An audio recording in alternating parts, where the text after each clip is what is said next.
Pertama kita dudukkan dulu posisi Isra Mi'raj ya. Kalau di lingkungan umat Islam itu Isra Mi'raj itu diperingati. Ya, itu artinya tidak dirayakan. Diperingati dengan berbagai macam bentuk.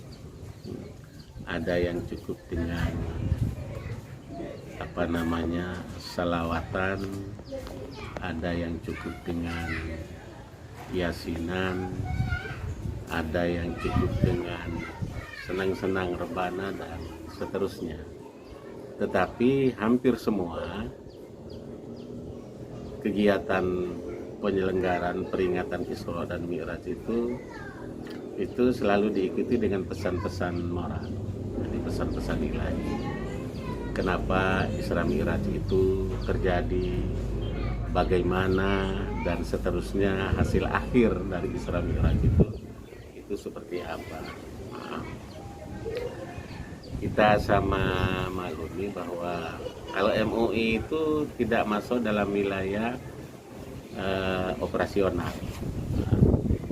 Karena itu untuk kegiatan-kegiatan serupa ini dan hari-hari besar Islam lainnya itu kita serahkan sepenuhnya kepada PHBI. Kota Larantuka, kita punya PHBI Kota Larantuka, Daratan Flores Timur. Wewerang, Kota Wewerang, demikian juga seterusnya, masing-masing punya panitia hari besar Islam. Mereka lah yang merencanakan lalu kemudian menyelenggarakan kegiatan. Seringkali kegiatan-kegiatan itu dilaksanakan secara protokoler. Pertanyaannya, apakah untuk Isra Mi'raj hari ini sudah atau belum dilaksanakan oleh PHBI? Ya, sebagai Ketua Umum Majelis Ulama Indonesia sampai dengan saat ini saya belum menerima undangan untuk mengikuti kegiatan Isra Mi'raj itu. Tetapi untuk paguyuban Jawa itu baru kemarin di samping sini di jalan itu kita tutup, mereka menyelenggarakan kegiatan Isra Mi'raj dengan pembicara khusus dari kalangan mereka itu Pak Fahmi dari Pengadilan Agama.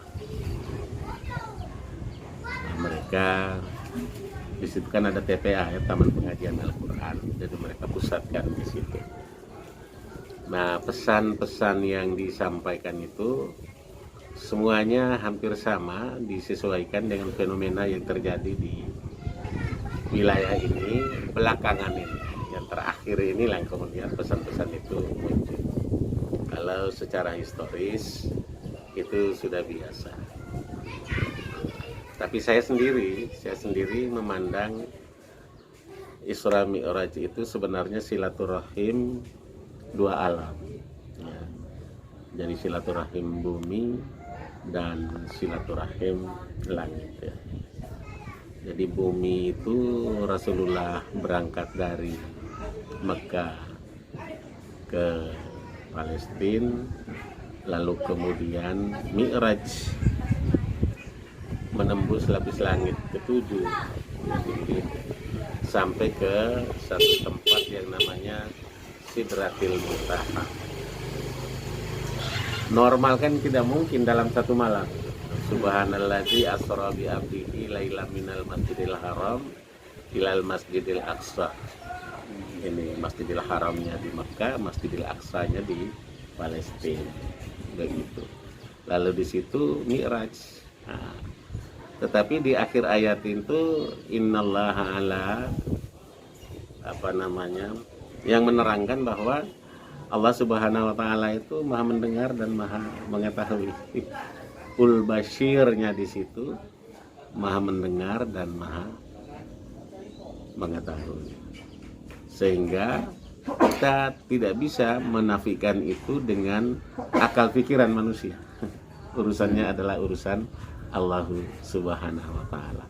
Meskipun secara historis Rasulullah diperjalankan itu lantaran Rasulullah sedang berada dalam satu peristiwa yang dikenal dengan Amul Huzni, 1 tahun kesulitan. Pamannya yang selalu membantu dia dalam perjuangannya, dakwanya, meninggal dunia. pada waktu yang hampir bersamaan istrinya juga selama perjuangan dakwanya itu menyertai beliau ternyata juga meninggal dunia. Khadijah binti Kubro itu meninggal dunia.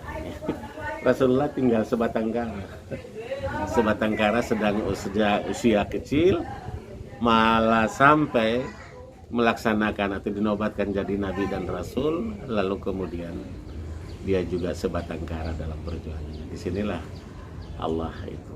Nah, pertanyaannya kenapa justru Rasulullah, kenapa Muhammad Sallallahu Alaihi Wasallam? Nah, karena memang berdasarkan nas Quran bahwa Allah memilih kekasihnya. Ya. Kita semua ini akan kembali pulang kepada Allah Subhanahu Wa Taala, tetapi siapa yang akan menjadi kekasih Allah itu wallahu a'lam bishawab. Itu urusan Allah.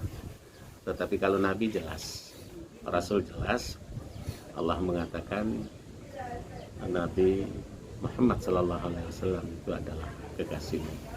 Segala sesuatu yang ia lakukan, insya Allah tiada ada yang dikatakan oleh Nabi, tiada ada yang dilakukan oleh Nabi kecuali itu wahyu. Ya, kecuali itu wahyu dari Tuhan Yang Maha Esa. Begitu. Pak, Bapak sebagai ketua MUI ya. Iya. Apa pesan moral untuk seluruh umat Muslim di Flores Timur, Pak? Iya. Pesan moral itu memang kita manusia ini yang pertama ketika, maaf ya saya harus mulai dari waktu fajar.